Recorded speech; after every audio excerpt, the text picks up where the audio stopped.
Добро вечер во емисијата 360 степени на Асат. Вечерва објавуваме. Планерска фирма ангажирана од општина Центар го црта дупот за паркингот кај Holiday Inn за само 1 денар. Не ви е сумнително тоа што некоја фирма се нафаќа за 1 денар да изработи, не така Нормално дека е чудно. Истражувавме за врските меѓу планерите и градежните компании. Законот за СЈО главен услов за преговори со ЕУ. Од најклучните прашања е еднината на специјалното јавно обвинителство. Fight against corruption, the law about special prosecutor and all this intelligence service. These are crucial elements for the next couple of weeks. Франција останува воздржана за одлука во јуни. Се разбира, има земји кои што сметаат дека уште треба да чекаат во наредниот период да се испорача тоа што е ветено. Од работниот појадок за земјава во Брисел. Нови тонови од Атина. North Macedonia has already delivered. We, the European Union, should deliver back. Шефот на грчката дипломатија Катругалос за 360 степени. Во екот на епидемија од мали сипаници, антивакцинална пропаганда на јавниот сервис и на една приватна телевизија. Мојата свекрва се разболе после примена вакцина против грип. Ние ќе лупаме сега вакцини 20, 30, 50, 100 сега. Лекарската комора прашува. Кој им прави надзор на тие луѓе? Филипче се консултира со МВР и обвинителството. Во земјава има повеќе од 450.000 лица што живеат со еден или без ниту еден оброк дневно. Во исто време, на депонија, на годишно ниво завршуваат 100.000 тони употреблива храна. И силно веруваме дека ќе добиеме еден закон кој што ќе го потикне донирањето на вишоците на храна. Гледајте не, се враќаме за кратко.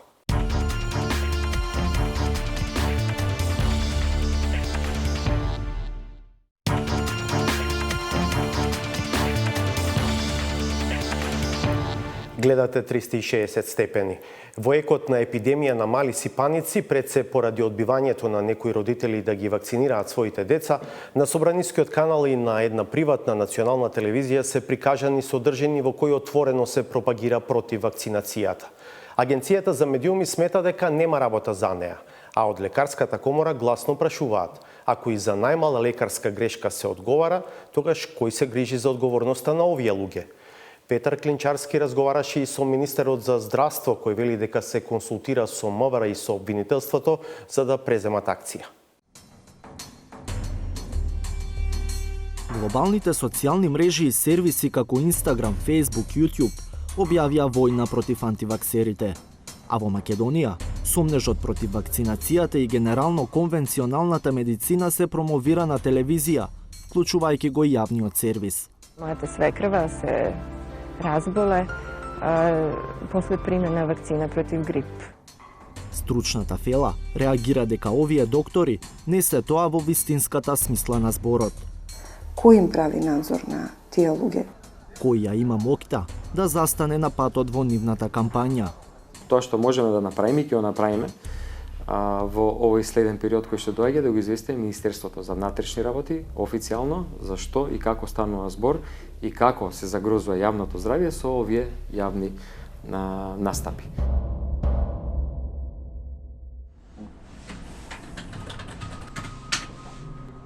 Отфрлањето на вакцинацијата годинава влезе на листата на Светската здравствена организација како една од 10 најголеми закани по здравјето во светот.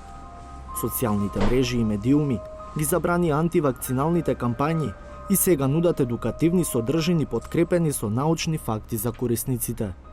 И покрај епидемијата на морбили во која се заболени речиси 500 лица, приказната во земјава е поинаква. На Собранискиот канал неодамна се реемитуваше емисија од 2011 година, портрет на Слагјана Велков. Станува збор за една од најголемите поборнички против вакцинацијата. Мојата свекрва се разболе после примена вакцина против грип.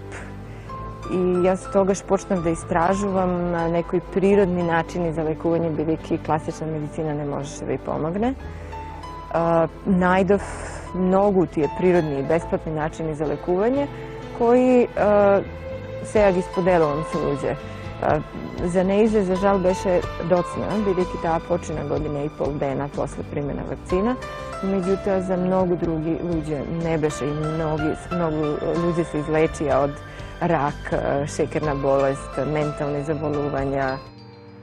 Зошто Собранискиот канал реемитува емисии во ударен термин, во кои се фрла сомнеш на вакцинирањето и медицината воопшто?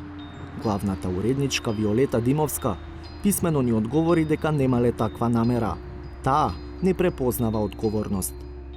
Ова не е емисија што премиерно емитувана на Собранискиот канал. За прв пат е емитувана 2011 година и од тогаш е реемитувана многу пати и на МТВ1 и на сателитската програма. Програмскиот концепт на Собранискиот канал е базиран на програмата од Собранието, а преостанатиот дел од времето се дополнува со архивски материјали. Од емисија што трае 47 минути, вие прашувате за една реченица изговорена за вакцината и ја доведувате во корелација со актуелната тема. Од Агенцијата за аудио и аудиовизуелни медиумски услуги не реагираа на емисијата. Вела дека тие не се медицински стручњаци, па ако нешто е штетно, треба да реагираат други надлежни институции. Но Собранискиот канал не е единствениот национален медиум во кој јавност добиваат противници на имунизацијата и медицината. Јадранка Бибан неодамна гостуваше во утринска програма на приватна телевизија.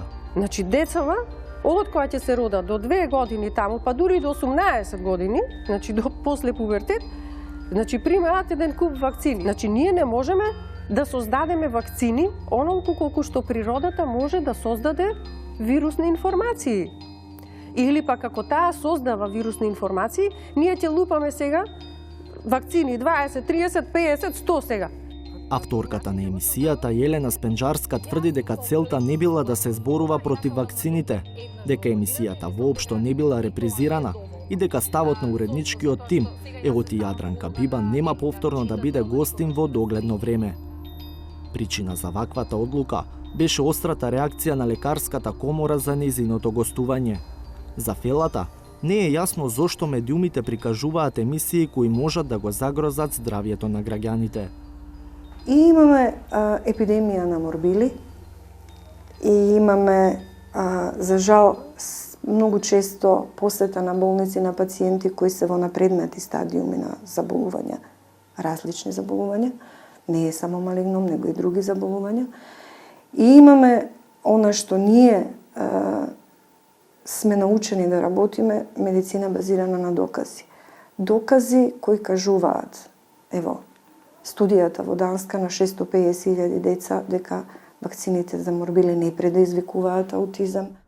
За комората е уште поважно зошто на Велков, на Бибан, но и на другите како нив им е дозволено слободно да ја вршат својата пракса.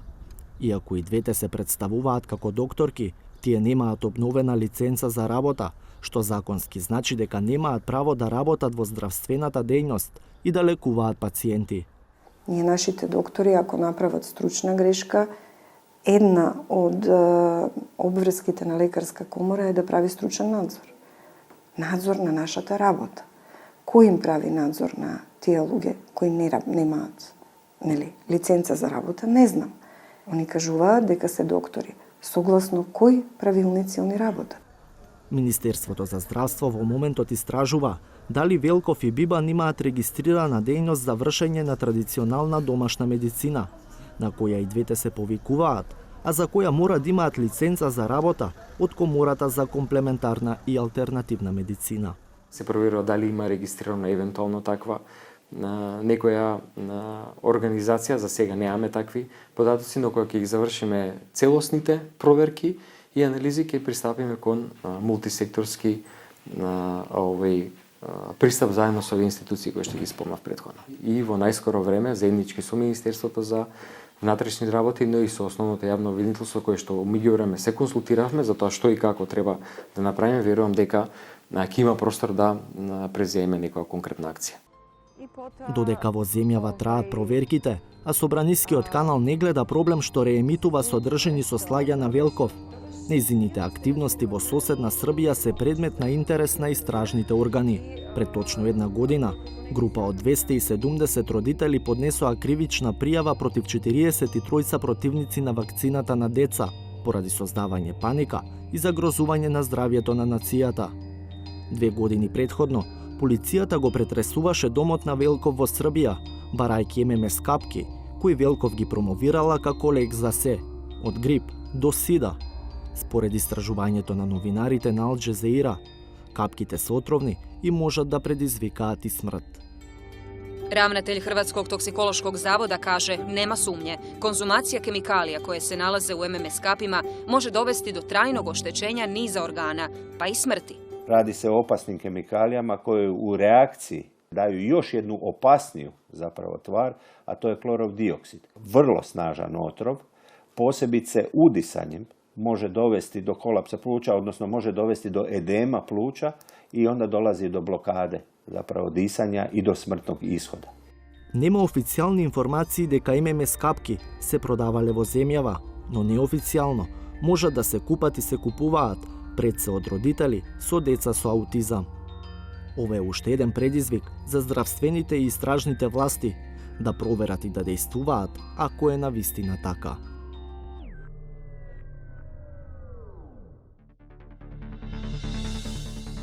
Планерска фирма, ангажирана од општина Центар, го црта дупот за паркингот кај Holiday Inn за само 1 денар. Не ви е сумнително тоа што некоја фирма се нафаќа за 1 денар да изработи не така Нормално дека е чудно. Истражувавме за врските меѓу планерите и градежните компании.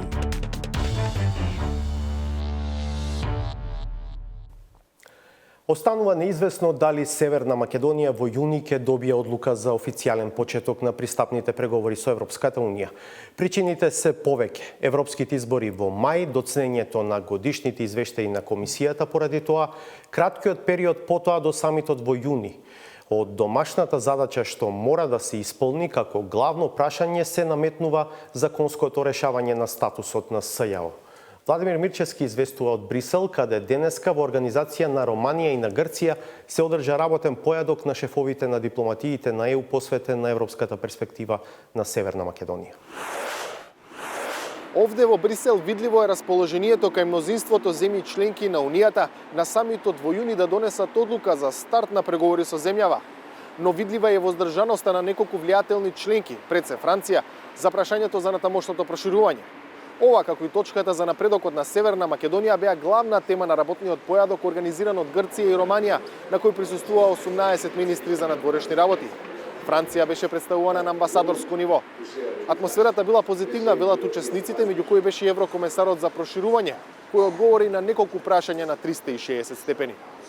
It was a very good one, a very supportive mood, but of course there is still time until our report, and in the meantime, North Macedonia has to deliver on the different reform criteria which have been agreed, because there is no reason for complacency, but we have been very convincingly reassured by the Minister and the Vice Prime Minister that things are going on, and once again, the reaction by the foreign ministers was very supportive. What are the crucial ones that need more attention?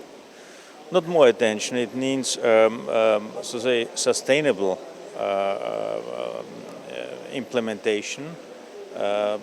Colleagues were saying the adoption of law is the one thing, the implementation, the application of a law is something else. So everybody is quasi awarding the different measures taken by the government, also the support very often by the opposition, which is also important for the so to say positive mood amongst our member states if such a national goal like future membership to the Union is really supported by all key players in a country, so it is considered to be a national goal. But once again, fight against corruption, the law about so to say special prosecutor and all this intelligence service, these are crucial elements for the next couple of weeks.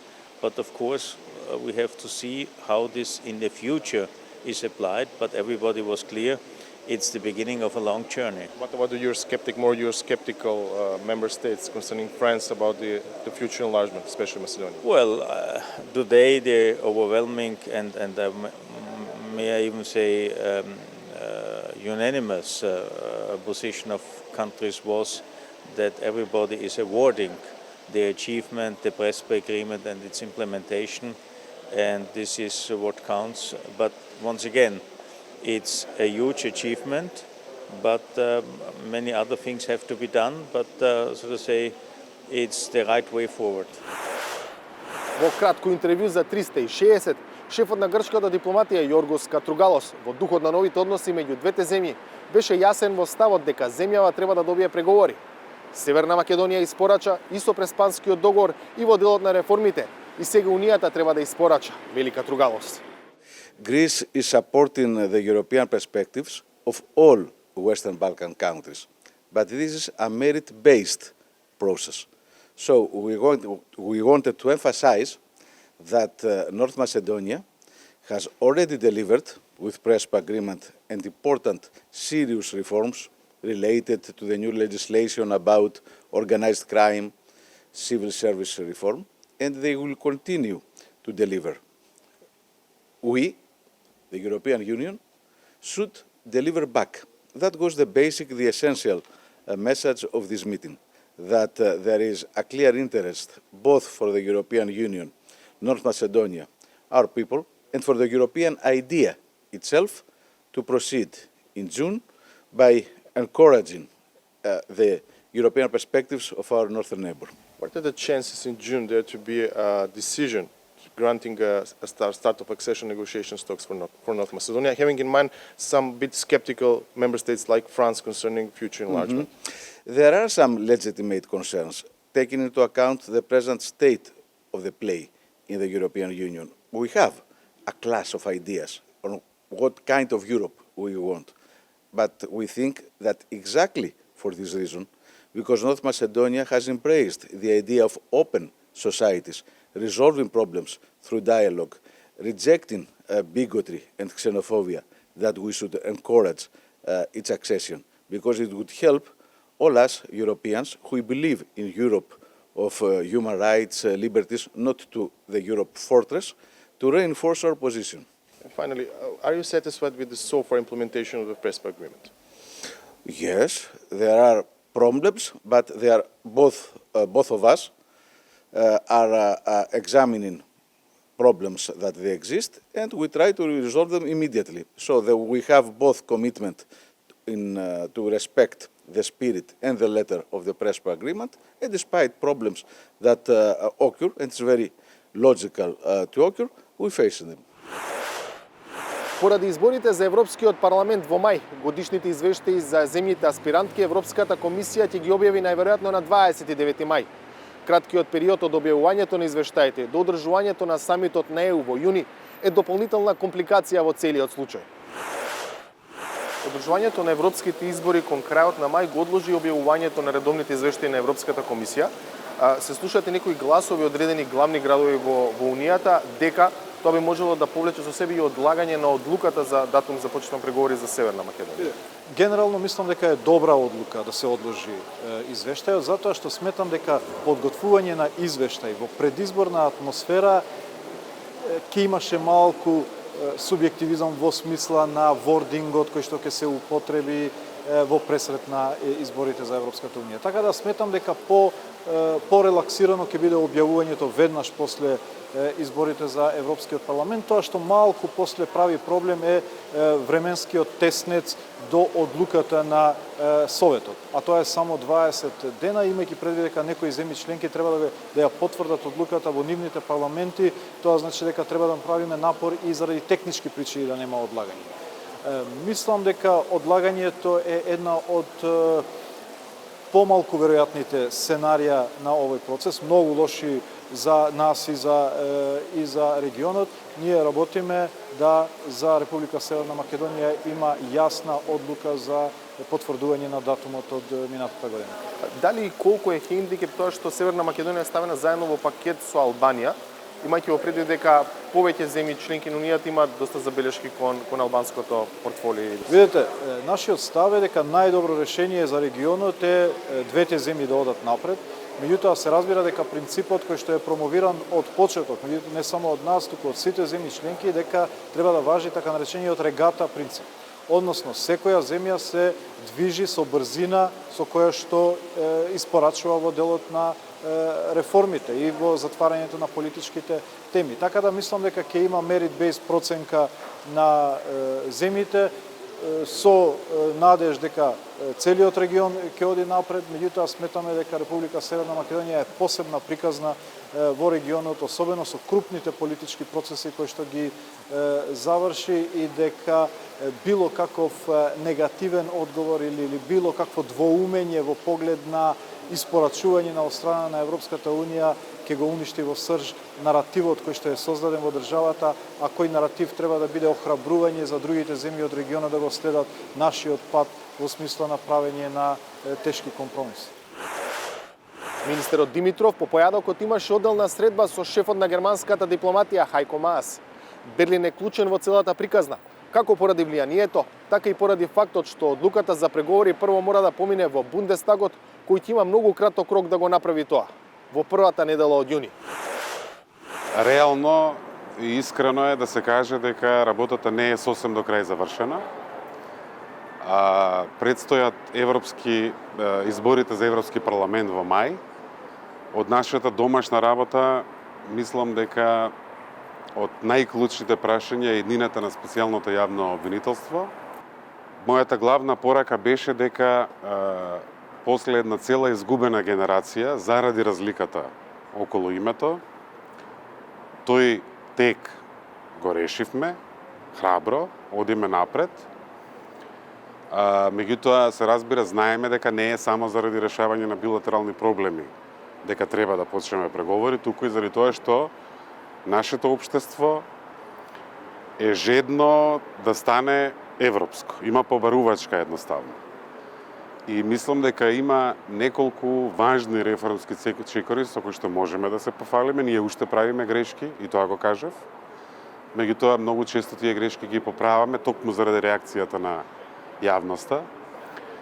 Тоа што денес нашата Македонија, сега Северна Македонија представува, мислам дека е шанса не само за нас и за Балканот, туку и за самата ЕУ. Проблемите што се сега актуелни во Европската Унија се делумно заради нерешавање на проблеми и пропуштање на шанси. И мислам дека ако не се охрабри овој очигледно позитивен тренд кај нас, тоа сериозно ќе влијае врз моќта на Европската Унија да влијае на процесите на Балканот.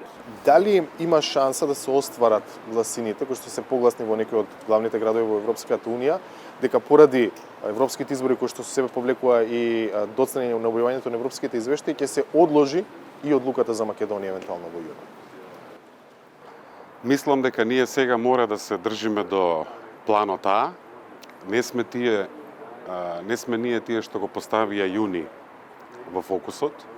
Заклучоците од минатата година од Европскиот совет беа Советот одлучи да го трасира патот за започнување пристапни преговори во јуни 2019 година, доколку има одржување и продлабочување на реформските напори. И мислам дека треба да се држиме на тоа, дури и да има известни поместувања, кои што не можеме да ги исклучиме во овој момент. Меѓутоа, важно е и за кредибилитетот на процесот, и за кредибилитетот на Европската Унија да подсетуваме на тој заклучок од минатата година. Утре овде во Брисел ќе се одржи и состанок на Советот за стабилизација и асоциација меѓу Унијата и Македонија, што е една од причините за присуството на владиниот врв. Состанокот ќе го води премиерот Заев, кој освен со представници на ЕУ, ќе се сретни со генералниот секретар на НАТО. Столтенберг денеска во присуство на шефицата на одбраната Шекеринска, зборувајќи на конференција за зајакнување на трансатлантската соработка, го спомена и проширувањето со новата 30-та членка. This was possible because of the historic agreement between Athens and Skopje on the name issue, which ended almost 3 decades of dispute and promises greater stability and prosperity for the whole region. The domestic reforms The breakthroughs, first with Bulgaria and especially with Greece, have shown that NATO still has the power to attract, and by this power to attract, it has the power to transform. I do believe that the case of North Macedonia joining NATO, but also North Macedonia solving all of its problems with the neighbors and engaging in meaningful domestic reform, can be the positive example that we look for usually in politics, especially in our part of the region. Ако за членството во НАТО работата речиси завршена, за Европската Унија патот не само што ќе биде долг, како што вели Хан, туку се уште е неизвестно и кога ќе почне. 360 степени во Брисел, Владимир Мирчевски. Во продолжение за урбанистичкиот хаос и причините за него. Правиме обид да расветлиме аспект за кој малку јавно се зборува, а тоа е улогата на планерските фирми и нивните партнерства со градежниците и инвеститорите. Например, малку кој знае дека планерската фирма што го нацртала, а и сега повторно го црта Дупот, во кој спаѓа и спорната парцела со висококатници наспроти Холидин во Скопје, тоа го прави за само 1 денар. Логичното прашање што следува е каков е интересот на приватна фирма да врши услуга за општина без пари. Од конкретната компанија тврдат дека во прашање е добра референца и престиж, а не нешто друго. Дали е сепак така, истражуваше Славица Филиповска. За пример е земен центарот на Скопје, но важи за цела Македонија. Планерски фирми ангажирани од општини цртаат детални урбанистички планови за цена од 1 денар, и тоа за најатрактивните и урбанистички најсложени делови од Скопје. Не ви е сумнително тоа што некоја фирма се нафаќа за 1 денар да изработи, не така Нормално едноставно. дека е чудно. Дали ниската цена за општината, планерите високо ја наплаќаат кај градежни фирми и други приватни инвеститори, впишувајќи маркички по нивна желба. Ние имаме случаи да повторно добиваат фирми кои направиле многу лоши планови претходно и сега не се осмелуваме или не се осмелува тој што е одговорен да им напише негативна референца. А тоа е многу битно. 360 степени провери дали цртањето и носењето на деталните урбанистички планови е почеток на ланец од криминални интереси кој завршува со безредие и хаос во градењето.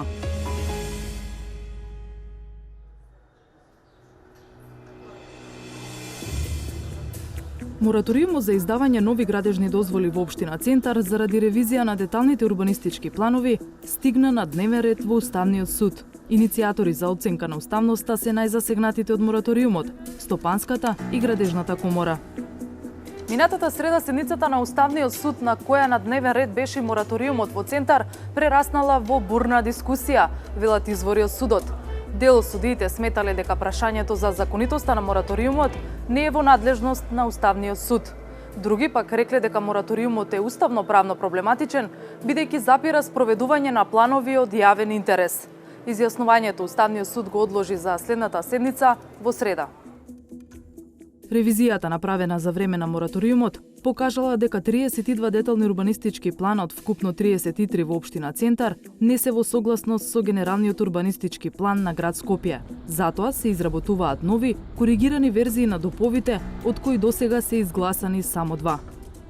На хартија, постапката за планирање на просторот е на неколку нивоа. Општината по сопствена иницијатива или по барање на физички или правни лица најмува планерска фирма да изработи план. Одлуката кој ќе го работи планот е двостепена. Прво, со рамковен договор се селектираат фирми што можат да изработуваат урбанистички планови и второ е конечниот избор на планерска фирма. Откако врз основа на насоките од општината или инвеститорот фирмата ќе го изработи планот, тој поминува во Комисијата за урбанизам на општината која го чешла детално, а оттаму оди на проверка во градот Скопје и Министерството за транспорт и врски. По добивање позитивни мислења од овие институции, планот се враќа на конечно гласање во Советот на општината. Но, во пракса, на многу примитивно ниво ни се наоѓа планирањето денеска. Системот за контрола и одлучување за урбанистичките планови потврла на сите нивоа, вели професорката на архитектонскиот факултет Дивна Пенчич, член на Комисијата за урбанизам во општина Центар. Ние дојдовме до план кој е пред донесување на Совет, кој ги поминал сите. Општина Центар, комисија, град Скопје, Министерство за транспорт и врски. И па не може во таму да пишува Свети Никола или Штип. а ние гледаме план за центар. Тоа значи дека никој не ги прочитал. Или и да ги прочитал, кога ќе се даде забелешка на планерот, тој вика, добро, ќе поправам и нема да поправи. Ние како комисија гледаме, даваме забелешки и потоа не добиваме назад или немаме можност, или нели тоа трае со години, да го видиме крајниот документ. И сега тука е прашањето, кој е одговорен за на крај да види дали тој документ е без технички грешки. Пенчич сведочи за уште една непрофесионалност на планерите. Се соочивме со тоа дека планските програми се препишуваат. Можете истата планска програма да ја имате во центар и можете да ја имате во Богданци. Тоа е некаков терк во кој најмалку се чита што е задачата. Најмалку се чита што се очекувањата. Че вие на една територија не знаете ни каде ќе купувате, ни каде ќе си играат децата, ни каде ќе видат во училиште, ни каде ќе одат во градинка, дали имаат близко амбуланта, а сето тоа го прави квалитетот на живот. Еве тука ќе населиме уште 5000 луѓе, ама тие луѓе како ќе живеат во иднина? Ова се фирмите што урбанистички го цртаат ликот на општина Центар. Рекордер по изработка на урбанистички планови е фирмата Инпума, а во топ 3 влегуваат и планерските фирми Тајфаплан и Билд, сите од Скопје. Овие фирми се ангажирани и во многу други општини за истата цел. Во пракса, просечното време потребно за изработка на план е околу 6 месеци. Процесот е комплициран и скап, не само поради ангажирање планери, туку и поради низа одобренија и други процедури кои се директни трошоци за планерската фирма. Но некои фирми се пријавуваат за изработка на детални урбанистички планови по цена од само 1 денар. Таков пример е Билд од Скопје, избрана од општина Центар како најповолен понудувач за ДУП-от што го опфаќа и паркингот наспроти Holiday Inn. Оваа парцела предизвика жестоки реакции, зашто таму според планот требаше да се градат 60 катници. Но и овој ДУП е под мораториум. Отворена е постапка за изработка на нов, па се чека конечна одлука за максималната катност на градбите на тој простор. Фирмата што го изработила предходното, а го работи и новото решение за цена од 1 денар, е во собственост на Бојан Муличковски, син на доајенот на македонската архитектура Петар Муличковски. Собственикот тврди дека не се борел за материјалната корист, туку за референца, неговата фирма да изработи план во строгиот центар на Скопје. Планот предходно е изработен од наша страна и одобрен од општина Центар во 2012 година. Запознаени сме со овој простор и имаме изработено повеќе анализи и предлози. Тој простор е предвиден за бизнис центар и секогаш кога е во прашање централно градско подрачје, сметам дека треба да се развива на тој начин. Планирањето на централното градско подрачје представува убава референца, посебно овој простор кој има потенцијал да стане препознатливо обележје, лендмарк на Скопје. Нарачатели на плановите се општините, нашата улога е нивните политики да ги спроведеме на хартија. Зошто единствен критериум е цената? Еве јас имам изваден еден пример од 20 август 2018 кога сте вие на функција изработување на детални урбанистички планови за потребите на општина Центар. Најповолната понуда ви од понудувачот Билд по цена од 1 денар. Па тоа не може причината да се бара кај нас, тоа е причината зашто таков беше законот за јавни набавки, кој што сега е променет. Не можеме ние да утврдиме. Во формално правна форма, он е дал најниската цена. Не ви е сумнително тоа што некоја фирма се нафаќа за 1 денар да изработи, не така едноставно? Нормално дека е чудно, ама од друга страна ги познаваме луѓето и кога ги прашуваме, они разговараат, например, има тоа јавно надавање електронско кое што го викаат, и сега се спуштала едната другата, викаат ќе го работам јас, се спуштив на 1 денар. Ја викам, добро, ама која ти е целта, што ти е педејќи на крајот? Видите, планерот точно дека го исцртува и го работи. Ама ние му даваме насоки, он не може да не исцрта било што и ние се да му го усвоиме. Но иако планерите треба да работат според насоки од општините, во голем број ситуации одбиваат да поправат суштински забелешки од комисиите за урбанизам. Се случува дури да речат дека ги внеле забелешките, а по проверката да се испостави дека не е така, во што им помага и законската дупка на отсуство на задолжителна обврска да докажат дека навистина постапиле. Тука е проблемот исто. Затоа што тоа се некакви повратни чекори кои што се очекува дека се постапно, че ни еден што ги донесувал правилниците не очекувал некој така несовесно да се ги работи плановите. Така, никој не очекува дека сега кој е рекол дека постапил по забелешките, тој не постапува. За спуштањето на цената за изработка на дуб на само 1 денар, ја прашавме конкуренцијата. Од планерската фирма Инпума велат.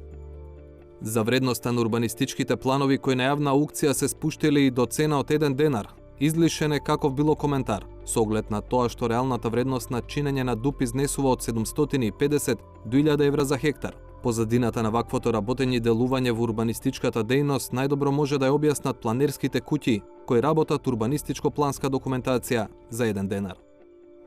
Градоначалникот на Центар Богдановиќ вели дека во изминатиот период покренале постапки за речиси сите фази од процесот на градење. Дали е тоа специјалното јавно обвинителство, бидејќи голем дел од Скопје 2014 начинот на отоѓување објекти беше спомнуват и во бомбите, затоа треба да разделите, например, тие предмети од таму. Па одредени сметаме дека треба да иде финансова полиција, некаде треба да иде организиран криминал, некаде идеме директно со кривична пријава до основното јавно обвинителство. Така да, зависно со тоа што ќе видиме дека е прекршувањето, така ги доставуваме и самите пријави. Колку имате до сега поднесено? Па ние искрено имаме дадено многу материјал. Има во тие пријави некоја планерска куќа, која што ви е сомнителна? Планерските куќи ќе од кои ќе ги добиеме, ќе ни се потврдат прекршувања, тогаш си имаме начин како да поставиме против нив. Факт е дека и они треба да имаат у обзир да кажат што може, што не може, но најчесто налозите стигале од општината. Кога е во прашање атрактивно земјиште, притисоците на сите нивоа се јавна тајна. Тоа го посведочи поранешниот главен инспектор во општина Центар, кој стравуваше дека ќе биде уапсен бидејќи стои на патот на екс-владеачката гарнитура на ВМРО ДПМНЕ. Во интервју за Фокус во август 2015-та, меѓу другото посочува: Во постапката за спроведување на дуповите и реализацијата на планираните градби, секторот за инспекциски работи секогаш е најдиректно изложен на притисоци за спроведување на невозможното, односно реалната потреба на граѓаните за спроведување на нереално планираните дупови. Тука веќе навлегуваме во прашањето што е прво, кокошката или јајцето. И знаете, имам навистина голема дилема дали градежниците се тие што се поврзуваат со планерите или обратно. Моje лично мислење е дека потикнати од планерите со ретки исклучоци, градежните фирми за максимализирање на својот профит доведоа до ова. Вака да изгледаат денес, особено одредени делови на општина Центар. Инспекторот, што некогаш критикуваше, сега самиот е мета на критики зашто во меѓувреме стана сопственик на градежна фирма која гради во општина Аеродром. Во случајот со општина Центар, дилеми за судир на интереси отвора и фактот што со секторот за јавни набавки, вклучувајќи го и нарачувањето дупови, сега раководи Георги Чурилов, син на Билјана Чурилова, членка на Советот на општина Центар од СДСМ. Не ја гледаме причината дека тука има судирни интереси. Второ, мора да знае јавноста и луѓето дека, например, имате одредени специфични позиции за кои што ви треба човек кој што има, например, поминато одредени обуки, сертификати и така натака, што се ретко во државата, бидејќи на жалост немаме таков кадар. Сакате да кажете тоа е најдобриот што го има кандидат општинава? Ние сметаме дека тоа е човекот кој што ги исполнува налозите и работата. Богдановиќ вели дека како што ќе се носат новите планови, така постепено ќе се укинува и мораториумот. И сега да ви кажам, ние во Комисија за урбанизам сме тројца од општината, двајца надворешни. Ние имаме и друга работа. Неколку пати ќе ги кажеме забелешките, не може постојано да се враќаме назад. Иако ние пробуваме, меѓутоа тоа еве го, не можеме 2 години план да донесеме. И предходно сме ги гледале и уште ќе излезе 7 години еден план не може да се донесе. Што ќе победи? Интересите на бизнисот или на граѓаните за хуман јавен простор? Ако веќе не е предоцна.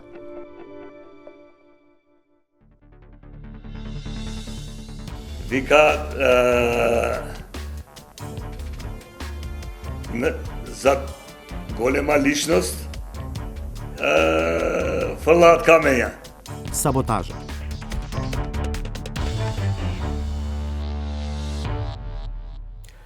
$450,000 граѓани во земјава преживуваат во зоната на сиромаштија, а истовремено дури 100,000 тони употреблива храна завршува на депонија. Долгите процедурални лавиринти за даночно ослободување на фирмите што можат да ја донираат наместо да ја фрлаат храната, од поодамна се лоцирани за главен проблем, но сега се чини дека конечно е почнат процес за законско олеснување. Ако се најде решение и ако тоа помине во парламентот, полза ќе имаат и фирмите донатори, и активистите, но пред се оние на кои обстанокот им зависи од подарен оброк. Никола Здравковиќ. Сончев викенд. За многумина е шанса за прошетка, а за гладните шанса на главниот скопски плоштад да ја сретнат екипата на храна, не оружје и да поуживаат во некои од ретките оброци. Организацијата е светска, а преку неколкумина ентузијасти успева и кај нас барем накратко да наполни по некој стомак. Десетици граѓани од различни возрасти и тој викенд чекаа пред казанот. Гравот подготвен од Небојша Додевски Грицко за некој единствениот оброк, дури и во неколку дена.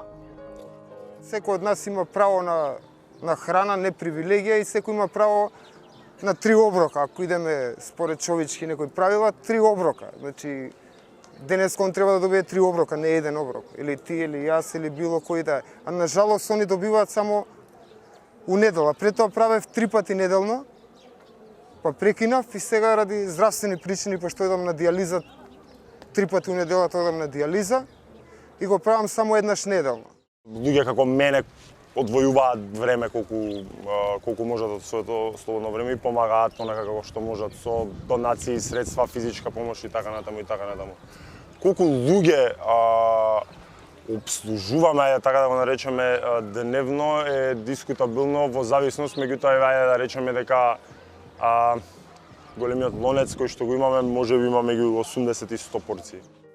Храната ја обезбедуваат индивидуално или преку донации, но мака мачат со простор во кој временските неприлики не би им пречеле. Готвењето е секаде што ќе ни отворат врата. Сега фала му на Господ Фимка и панеот колектив, они ни отворија врата, таму готвиме. Пред тоа сме готвеле надвор, сме готвеле во гаража. Значи јас не можам да кажам дека просторот е изговор да овие луѓе добиваат храна секој ден. Ама јас можам да кажам дека тој простор кој би го имале би бил на полезност на секој еден, не само на овие граѓани, него тој простор би било храна 24/7 за секој еден, дали имал или немал, да може слободно да дојде и да се јаде.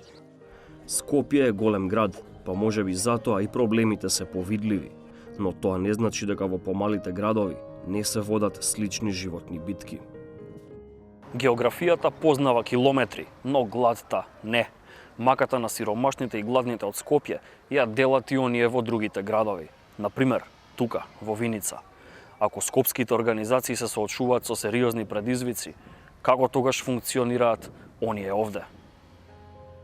Во Виница веќе една година ваква борба води хуманитарното здружение од Игитрија. Сместени во скромна просторија и со 4 активисти, прават надчовечки напори да обезбедат што повеќе храна за што повеќе луѓе. Месечно помагаат 30 до 50 семејства, па ретко поминува ден, а да немаат акција.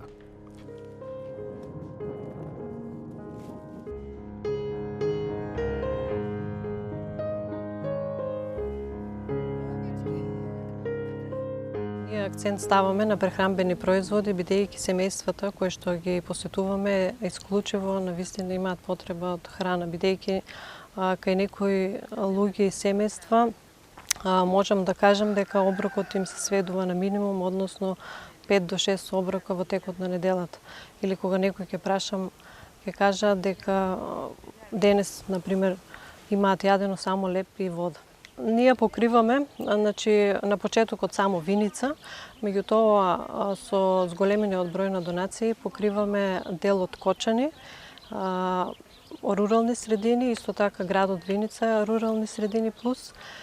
Исто така праќаме и во градови во источниот регион, но може да се случи и во Западна Македонија доколку некој се јави за потреба. Ја оставаме Виница да размислува за своите, но и за маките на речиси целиот исток. Според податоците на системот за донирање вишок храна, Сити, во земјава има повеќе од 450.000 лица што живеат со еден или без ниту еден оброк дневно. Во исто време, на депонија, на годишно ниво завршуваат 100.000 тони употреблива храна или 274 тони дневно.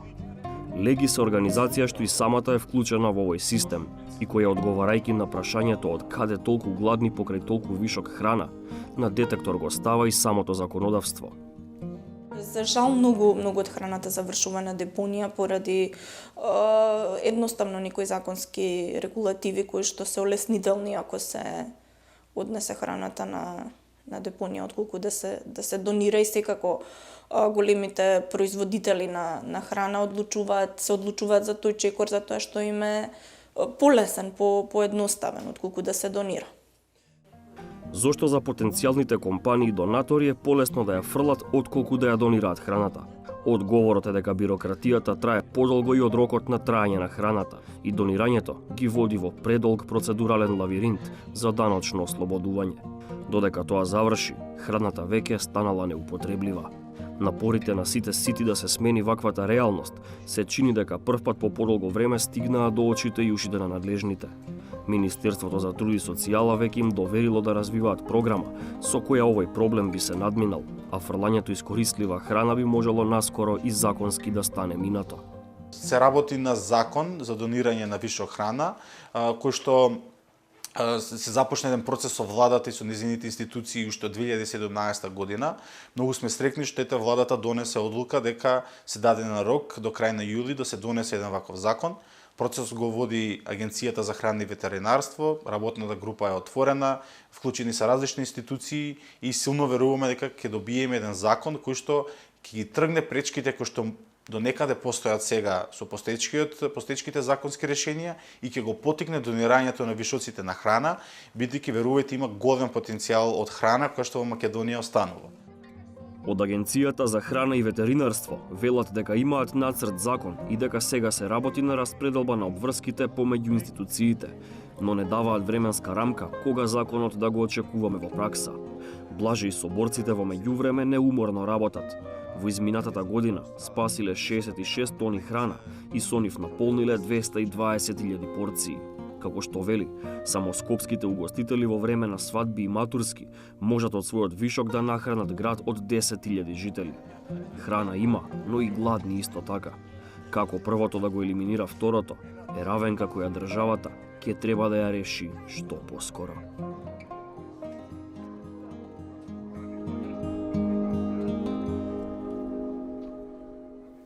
Не одете си од оваа фреквенција, по уште една пауза е саботажата.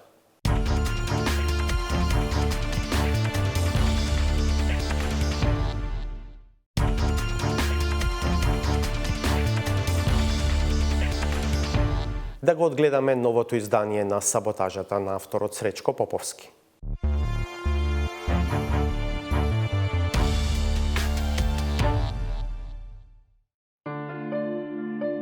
Обновата на градивото е елементарна при подготовка доколку се планира изнесување ставови за кои се нема доволно знаење. Ефтиниот популизам и ширењето шпекулации не можат да го надоместат соочувањето со аргументи. Непријатноста е уште поголема ако пред широк аудиториум небулозата биде матирана. Не постои друга земја во светот која што не е федерација, а има двојазичност. Не постои друга, стода. Канада е федерација? Не знам, не мислам дека не е Канада. Англискиот и францускиот се во иста паралелна употреба. Не го знам сега да не навлегувам. Не е федерација, да. Јазичните предрасуди се поврзуваат со изdzidani стереотипи и покрај тоа што за нив неколку пати поред се покажува дека се урива. Но генерацијата екс југословенски функционери градена во архитектониката на компартизмот и сировиот национализам и натаму продолжува да реди тули, кој веќе не ги држи тој малтер. Албанците као гласачко тело се на некој начин диригирани. Македонците не се диригирани. Македонците се... Ви сте видели во Пехчево како се гласа? Што е поразлично тоа од Рачиново. Разлики меѓу луѓе не постојат. Во немаштија сите реагираат инстинктивно. Тогаш се отстапува од принципите, па дури не се поставува прашањето за здравјето, бидејќи стомакот кркори толку многу силно, што не дозволува ниту да се чуе тивкиот глас на разумот. Јас сум овде вечера присуствувам за рудникот да се отвори поради екзистенција. Поради земјоделието немаме никаква екзистенција. Обстанокот не ги загрижува оние што ги трошат нивните пари. Тие дивеат на сметка на питомите и создаваат тергела, магарчеки, се со целокупната јавност. И додека сите пасат трева во отсуство на кротител и камшик, политичките копитари ќе се самарат, сметајќи се себе си за пасмина, зад која треба да се крева прашина. Па видите, викаат за голема личност фрлаат камења. Фрлаат камења и по не толку знаменити личности, не толку силно, но доволно за оној кому се наменети да ги почувствува. Веројатно болката е поголема ако доаѓа од блиску, особено ако е од колега Трибун, со кој заедно на референдумот ги предводеа милионите. Ја мислам дека од колегијалност бойкотирал требало да му помогна. Искрено така. Мислам, че известно време, многу го цене Филип Петровски, откако почна да оди против партијата. И да не зборувам сега, не е Филип Петровски, не Филип Петровски предмет, значи. И на крајот, за уште едно разочарување, ама од аналитичари кои не може да се соочат со сомнежите за антидискриминаторски дебакл за кои биле плаќани од државата, па бараат тој да не се шири. Ова беше навреда за личноста моја дека не ги вршиме добро работи така натаму и да е така тоа не се кажува, не. Не смеа да се штедат зборови за работата на функционерите. Тоа е привилегирана обврска, а не нечие право. Особено кога за оние кои изгледа не работеле, тоа треба да престане да важи. Гледавте 360 степени. Повторна средба ви закажувам за петок од 22. Пријатно.